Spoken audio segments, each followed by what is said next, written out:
Sesuai Perda nomor 2 tahun 2008, Dinas Sosial Kota Makassar terus melakukan sosialisasi larangan memberikan uang pada pengemis dan anak jalanan. Wali Kota Makassar Muhammad Ramdan Pemanto juga telah mengeluarkan imbauan larangan memberikan uang di jalan. Pelarangan ini sesuai dengan fatwa MUI yang juga mengharamkan pemberian uang bagi pengemis di jalan raya.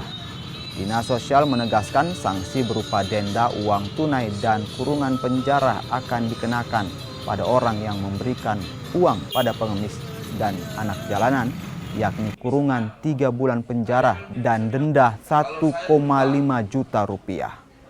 Larangan ini sekaligus untuk mencegah eksploitasi anak. Apa yang disampaikan Pak Wali itu sangat-sangat luar biasa, karena di Perda nomor 2 tahun 2008 itu sudah kita tuliskan di dalam sana bagi masyarakat untuk tidak memberi uang di jalan, baik itu dari anak jalanan, pengemis, pengamen, gelandangan. Dampak buruk akan mungkin banyak sekali anak jalanan. Dampak buruk yang pertama, karena kenapa?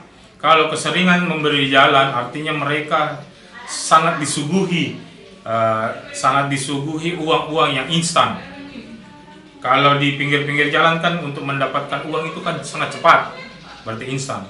Alhasil kami sudah beberapa asesmen dari para pengemis, anak jalanan dan lain-lain, itu paling banyak sehari 150 sampai 300 ribu per orang.